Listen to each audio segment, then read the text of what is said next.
제 발표 논문은 13페이지부터 시작입니다. 잠깐 사진 좀 찍고 가겠습니다.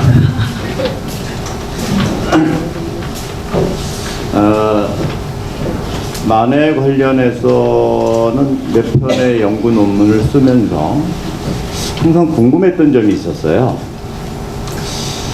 만해 스님이 추록 후에 그리고 열반하신 1945년 6월까지의 이런 행적을 보면 왜 그 3.1운동에 참여하셨던 그렇게 격정의 어떤 움직임보다는 좀 왜 이렇게 온화한 모습이었을까? 이것이 사실은 좀 궁금했던 점 중에 하나입니다. 그래서 지금까지는 읽어도 그냥 무심히 넘어갔던 글 하나가 1923년 1월 9일에 동아일보에 발표한 조선 및 조선인의 범민이라는 짧은 글이 이 논문을 쓰게 된 계기입니다. 그 논문을, 그 짧은 글에 만해 스님은 뭐라 얘기하셨냐면, 앞에서 그렇게 우리가 행동해서는 이제는 자유와 평화가 얻어질 수 없다라고 인식을 하신 거예요. 그래서 우리가 새로운 방향으로 전환을 하게 되고, 그러한 방향으로 우리가 나아가면 자연히 그 고통은 사라지게 될 것이다 라고 이렇게 얘기를 하십니다. 그러면 이제 이분이 무슨 생각을 하셨냐면, 그러니까 1923년 1월 이전까지는 일제 항고에서 독립을 얻으려고 하셨고, 그 다음에 민족 자결주의에 의해서 세계 평화가 이루어질 거라고 생각을 했는데, 이분이 이제 한 3년에 넘는 그러한 옥고를 치르시면서 거기서 상당히 인식의 전환이 온 게 아닌가 이렇게 보여지는 거예요. 그래서 이분이 처음에는 어떤 생각을 하셨고 인식의 전환 이후에는 어떤 방향으로 자유와 평화를 얻으시려고 했는지 이렇게 설수된 것이 제 논문의 핵심입니다. 그래서 서론을 뺀 2장에서는 일제강점기 때의 독립운동을 했을 때 3.1운동 이전에 가졌던 그러한 식민지 체제에 대한 인식과 자유평화에 대한 바람이었다면, 제3장은 1923년 1월 9일 동아일보에 기재된 조선 및 조선인의 범민 이후에 자신의 전환 방향을 이렇게 표현한 그런 내용이라고 할 수가 있겠습니다. 서론을 보시면 우리가 이 만해 한용운 스님은 우리 근대기와 이 생애가 일치를 해요. 그래서 전반기는 우리 사회에 어떤 근대 문물이 들어오면서 일어나는 그런 약육강식의 시대와 일치한다면, 생애 후반부는 우리 일제강점기의 고통의 시대하고 이렇게 일치하는 이런 모습을 좀 볼 수가 있습니다.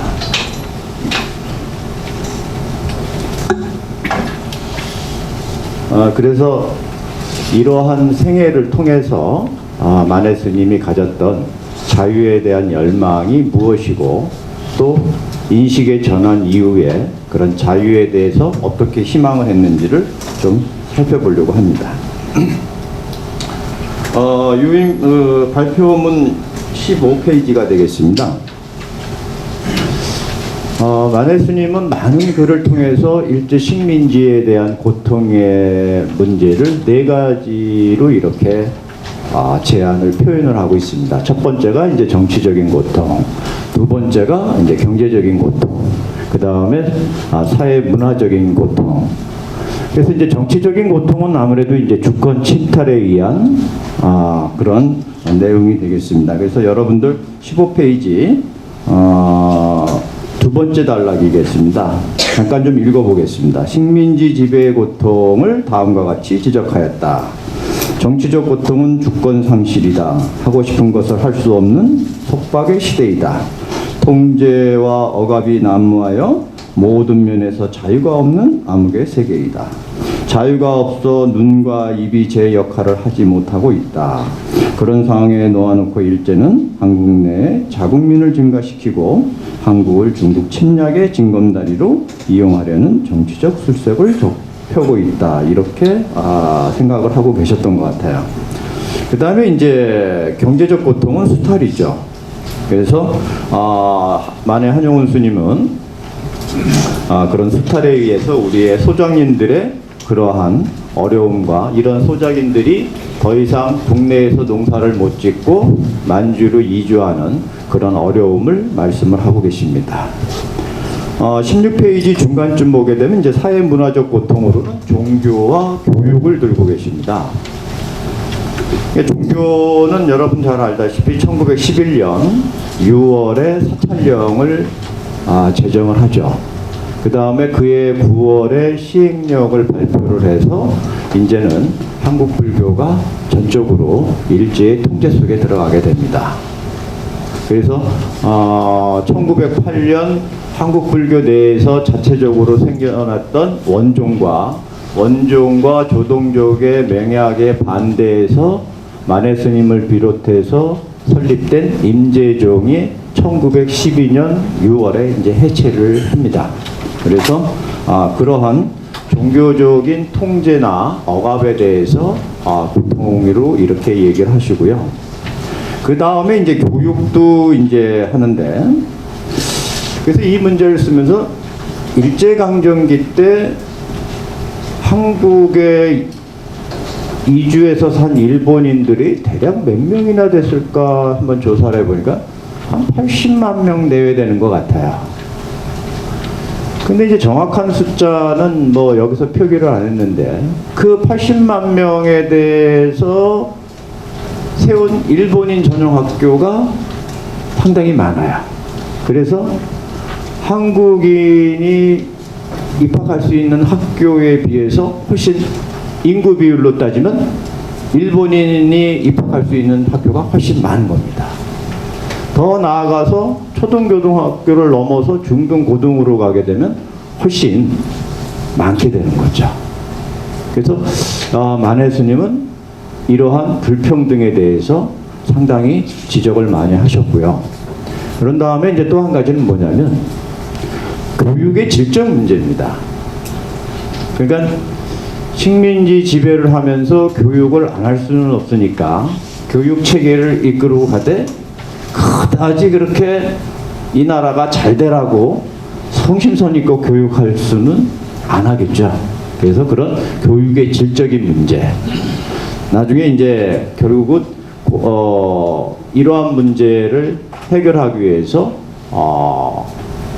시민들이 이러한 민립대학을 설립하려고 하는 그런 움직임까지도 일어난 것이 바로 일제강점기 때의 한 모습입니다. 그리고 이제 30년대 가서는 이제 급해지니까 일제가 한일 공동학교를 만들어요. 그러니까 이거에 대해서도 상당히 반대를 합니다. 왜? 한국인과 일본인의 자라온 환경과 여건이 틀리기 때문에 함께 섞어서 교육하기는 어불성설이라는 얘기죠. 예, 그래서 이러한 교육도 우리가 사회문화적인 고통 속으로 이렇게 판단하고 계시는 것이 바로 만해 스님의 인식입니다. 자, 이제 18페이지로 넘어가겠습니다. 밑에서 두 번째 단락이거든요. 요거는 잠깐 좀 읽고 넘어가겠습니다. 이와 같은 식민지 시대 정치, 경제, 사회, 문화적 지배는 고통이다. 그런 상황에서 벗어나려면 독립이 필요하며 독립은 자유를 얻는 것이다. 만해 스님은 자유를 얻어야 하는 이유를 다음과 같이 말하였습니다. 자유는 만물의 생명이며 세상에서 가장 이성적인 행복의 바탕이다. 자유가 없는 사람은 죽은 것과 같으므로 자유를 확보하려는 것은 인생의 권리인 동시에 의무이다. 그리고 참된 자유는 남의 자유를 침해하지 않는 것이다. 이를 어기는 약탈적 자유는 평화를 깨뜨리는 야만적 자유이다. 이렇게 얘기를 하시죠. 다음 페이지 네 번째 줄입니다. 그래서 이렇게 자유를 얻는 것은 곧 독립인데 어떻게 처음에는 이제 생각을 하셨냐면 독립은 그냥 얻어지는 것이 아니다. 우리 스스로 평등과 자유를 열망하고 노력할 때 가능하다. 그러므로 나약하고 실패한 자가 되게 하는 게으름과 태부함은 막아야 하고 뛰어나고 승리한 자가 되게 하는 근면함과 용감한 추진력이 필요하다. 이렇게 3.1운동 이전에 대한 자유에 대해서 이렇게 자신의 마음을 표현하고 있습니다. 다음에는 이제 평화주의를 어떻게 제시를 하고 계시느냐면, 이분이 이제 1896년에 이제 을미의병에 참여하시고 쫓기는 몸이 돼서 1900 백담사 등지에서 머무르시다가 이제 1905년 출가를 하시죠. 그래서 다시 1911년 이 20페이지에 보면 세계주의를 이렇게 떠나서 블라디보스톡이라든지 만주를 경유해서 이렇게 귀국을 하십니다. 아마 이런 면모를 볼 때 상당히 세계에 대한 변화나 이런 데 관심이 많으셨던 걸로 이렇게 보여져요. 그래서 이분이 이제 세계를 어떻게 바라보고 계시는지를 한번 말씀드리겠습니다. 21페이지에 첫 번째 단락을 좀 읽어보겠습니다. 18세기 이후 세계는 국가주의가 휩쓸었다. 이 소용돌이 속에서 제국주의가 대두되었고 그 속에서 군국주의가 발생하여 우승열패 약육강식이 세계가 되었다. 그런 분위기가 고조되면서 강력한 군사력을 보유한 강대국이 무력으로 다른 나라를 침략하는 일이 빈번하였다. 그 과정에서 국가 간에 또는 민족 간에 죽이고 약탈하는 전쟁이 일어났다. 그 결과 몇천 년의 역사를 가진 나라가 잿더미가 되고 수십만의 생명이 희생당하는 일이 비일비재하게 되었다. 마네스님은 이런 군국주의를 표방하며 다른 나라 침략에 열을 올리는 대표적인 국가로 독일과 일본을 들고 계십니다. 21페이지 밑에서 두 번째 줄입니다. 마네스님은 군국주의, 즉 침략주의에 대해 인류의 행복을 희생시키는 가장 흉악한 마술이라 평하였다. 세상 사회에는 도의가 있고 정의가 있는데 군국주의는 이에 반해 침략을 일삼기 때문에 지속될 수 없다. 칼이 만능이 될 수 없고 무력이 승리할 수 없기 때문이다. 군국주의가 오래갈 수 없음을 예견하면서 그 이해를 독일의 군국주의 실패를 들었습니다. 대략 1천만 명의 희생자가 나왔고 몇 억의 돈을 허비한 뒤 정의와 인도의 기체 아래 광화조약이 성립되었다. 그래서 독일의 패망은 곧 군국주의의 패망이다. 한 달락도 넘어서 그래서 이제 이러한 인식하에 20세기는 어떻게 변할 것인가 이런 내용을 이렇게 좀 서술하고 계셔요. 마네스님은 20세기 세계의 변화를 다음과 같이 예견하였다. 20세기 초부터 인류가 점점 새로운 빛을 띠고 있다. 만국이 전쟁의 참화를 싫어하고 평화로운 행복을 바라고 있다. 서로 연합하여 최고 재판소를 두고 절대적인 재판권을 주어 국제 문제를 해결하며 전쟁을 미연에 방지하자는 이야기도 나오고 있다. 그 밖에 세계 연방과 세계 공화국 이야기 등 여러 가지 평화안이 제창되고 있다. 모두 세계 평화를 촉진하는 기운들이다.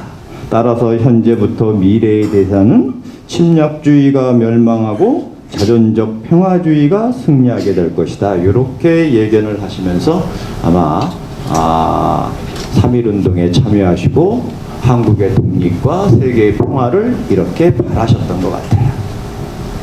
그런데 이제 이분이 1919년 이제 3월 이후부터 시작을 해서 1921년 12월까지니까 거의 한 3년에 걸쳐서 옥고를 치르시죠. 그런데 세계는 그렇게 변해가야 되는데 이게 그렇게 변해가지가 않은 거야. 민족자결주의에 의해서 약소국가가 해방이 되고 자유로운 평화의 시대가 열려야 되는데 이게 뭐냐면 강대국의 논리라는 거죠. 그래서 결국 우리 한국은 1945년에 가서야 독립이 되게 되는 거죠. 그래서 3년여의 옥고 생활을 치르면서 아마 상당히 그 문제에 대해서 고민하고 아마 심사숙고하신 면모가 그려지기는 하는데 그에 대한 정확한 정황이나 이것을 발표한 글은 좀 드물고요. 제가 아까 서두에 말씀드린 것처럼 1923년 1월 9일 동아일보에 조선 및 조선인의 범민이라고 하는 짧은 글에 그 소회를 간략하게 표현하고 있는 거예요. 자기 심경의 변화를. 그래서 24페이지가 되겠습니다. 중간에 인용문을 잠깐 읽어보겠습니다. 고통을 물리쳐 없애려고 수단을 부리면 고통은 점점 더할 것이다. 근본적인 고통의 탈 가운데서 뛰어나와 즐겁고 평화롭게 영적인 활동을 하면 고통은 자연히 없어질 것이다. 고통이 우리에게 고통을 주지 못할 것이다. 이렇게 생각을 하신 거죠. 그러니까 다행히 이제 세계 강대국들의 논리를 우리가 믿을 것이 아니라 내 스스로 영적인 활동을 해서 내적 강화를 해 나가야 되는 것이 우리가 독립을 촉진하는 그리고 자유와 평화를 그렇게 얻을 수 있는 가장 빠른 길이 아닌가 이렇게 인식이 전환된 것을 알 수가 있어요. 네. 그 밑에 줄입니다. 내용을 분석하면 약소 국가의 한계로 자유와 평화를 직접 확보하는 방향은 어려운 일로 본 것이다. 그 대신 정신적인 활동을 통해 수용할 수 있는 여건을 조성하자는 방향이 제시되었다. 우리 민족의 정신적 문화적 자산을 발굴하고 보존한다면 원하는 목표에 이룰 수 있다는 내적 역량을 강화한 것이다. 이렇게 저는 판단을 좀 했습니다. 그래서 1922년 이제 21년 12월에 나오시고 22년 5월쯤 되면 처음 하신 일이 법보회라고 하는 역경과 문화 활동을 하는 단체를 조성을 하신 거죠. 그래서 25페이지 상단 부분이 그 법보회 활동을 적어 놓은 겁니다.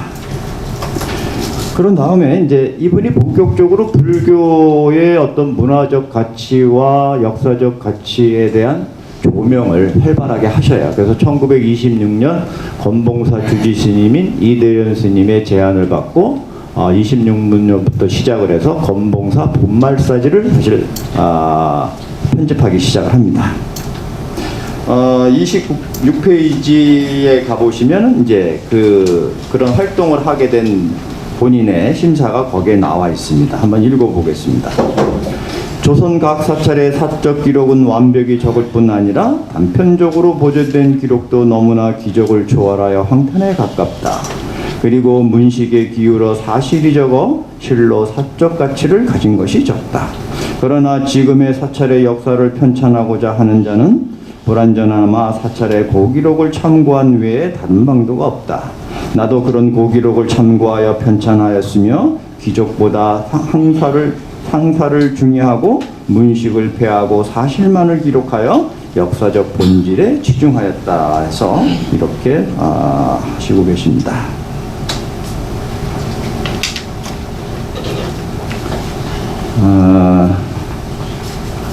그런 다음에 이제 불교적인 내용을 계속해 나가시고 그 다음에 이제 1929년에는 불교 청년의 만당의 총재도 역할을 하시죠. 이런 이제 불교적인 문화운동 외에도 사회적인 문화운동에도 관심이 많이 기울이십니다. 그래서 여러분들 27페이지 밑에서 셋째 줄 보시면요. 아닙니다. 그 중간쯤 보시게 되면 한번 좀 읽어보겠습니다. 만해 스님은 민족의 정체성을 인식하고 그 역량을 상승시키는 다양한 사회활동을 통해 자유를 수용할 수 있는 여건을 조성하려고 노력하였습니다.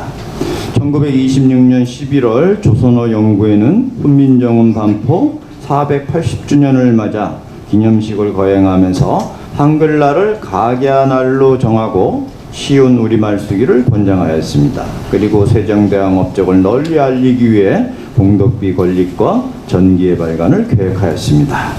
만해 스님 역시 한글을 창제한 사람은 한국인 가운데 큰일을 한 사람이라고 평하였고 한글 속에는 우리의 향기로운 목숨이 살아 움직이므로 한국인 모두 애용할 것을 당부하였습니다.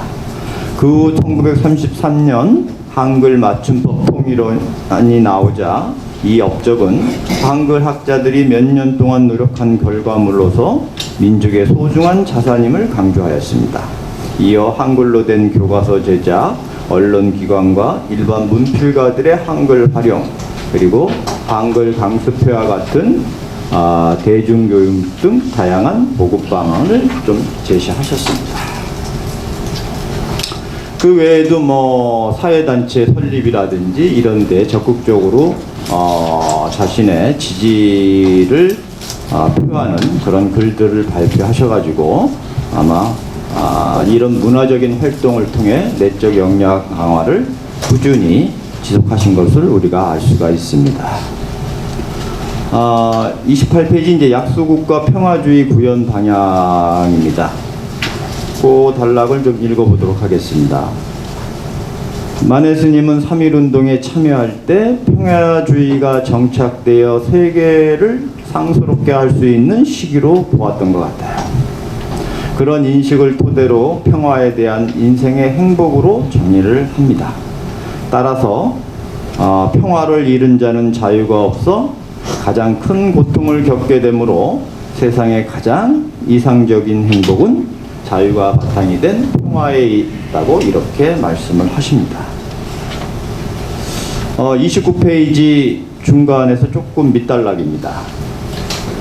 그런 만해 스님의 평화주의에 가장 큰 영향을 준 것은 민족 자결주의인 것 같아요. 미국 대통령 윌슨이 제창으로 프랑스, 일본 그리고 기타 여러 나라가 소속된 국제연맹에서 찬성하고 있으므로 세계적으로 실천될 것으로 믿고 계셨던 것 같습니다. 그래서 세계 평화를 가져올 수 있는 근본적인 해결책이 아닌가 이런 인식을 우리가 좀 읽어볼 수 있습니다. 다음 페이지입니다. 첫째 줄이거든요. 30페이지에 그런 인식하에 만해 스님은 3.1운동에 참여하였습니다. 그러나 기대했던 민족 자결주의는 한국과 같이 식민지 지배를 받는 약소 국가에는 도움이 되지 않았습니다. 그런 결과를 지켜본 만해 스님은 1923년 1월 무려 한국과 같은 약소 국가의 평화주의를 구현하는 방향을 전환하게 되는 겁니다. 세계사의 흐름을 관조하며 강대국 안에서 변화가 일어나기를 지켜보면서 약소국가 스스로 내적 역량을 강화하여 평화주의를 수용할 수 있는 여건을 조성하자는 그런 방향입니다. 그래서 이제 세계사의 강대국이 이제 어떻게 가는가 봤더니 뭐 군비 축소한다 뭐 이렇게 하는데 이제 만해 스님은 야, 군비를 축소해서만 되는 것이 아니라 군비는 철폐돼야 된다. 이렇게 주장을 하시는 거예요. 시간이 없으니까 이제 그런 내용하고 이제 가장 중요하게 이분이 보신 것은 내적 역량의 강화거든요. 그러면 일제의 식민지 지배를 받고 있는 약소국가 한국이 도대체 어떠한 사회적인 흐름을 전환시켜서 그런 내적 역량을 강화할 것인가? 요것은 두 가지 정도로 그 만해 스님의 글에서 읽어볼 수가 있습니다. 그래서 30페이지 밑에서 셋째 줄입니다. 만해 스님은 3.1운동 이후 한국 사회의 가장 큰 내적 갈등으로 민족운동과 사회운동을 들었습니다. 1920년대 이후 우리 사회에서 일어난 민족운동은 일제의 자본과 상품의 증가에 국산품 애용과 일제의 상품을 배격하는 물산장려운동을 실행하였습니다. 그리고 한국의 힘으로 대학을 세워 인재를 양성하는 밀립대학 기성준비회가 조직되어 전국적인 모금운동이 전개되었습니다. 이에 반해 사회주의 운동은 한국인의 소작농과 노동자의 열악한 처우 개선을 요구하는 소작쟁이와 노동쟁이 운동이 활발하게 일어났습니다. 만해 스님은 두 가지 사상 모두 우리에게 필요한 이념으로 이렇게 보고 계셨던 것 같아요.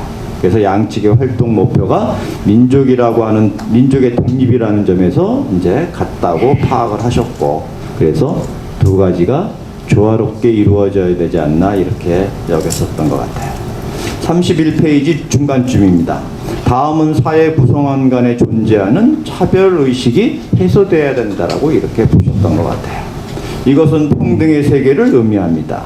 만해스님은 평등에 대해 자국과 타국, 이주와 저주, 이 인종과 저 인종을 논하지 않고 똑같이 한 집안으로 보고 형제로 여겨 서로 경쟁함과 친탈함이 없어서 세계에 다스리기를 한 집 다스리는 것처럼 하는 걸로 이렇게 보고 계십니다. 다음 페이지 32페이지입니다. 그 다음에 이제 마지막으로 만해스님은 일제강점기 한국 사회에 존재하는 남성과 여성의 차별 해소에도 관심이 많으셨습니다. 그 문제점이 해결되려면 무엇보다 여성들의 자각과 능동적 자세가 중요하다고 강조하였습니다. 그 무렵 일반 여성은 물론이고 교육받은 여성도 가정을 가지면 이상과 결심을 잃어버리는 일이 많았다고 합니다. 이를 안타깝게 여기던 만해스님은 여성이 사회의 주체가 되려면 그런 피동적 상황에서 벗어나서 여성 자신을 위해 노력할 것을 제안하였습니다. 왜냐하면 남자에 의해 좌우되는 여성운동은 무의미하며 큰 성과를 돌출할 수 없기 때문입니다.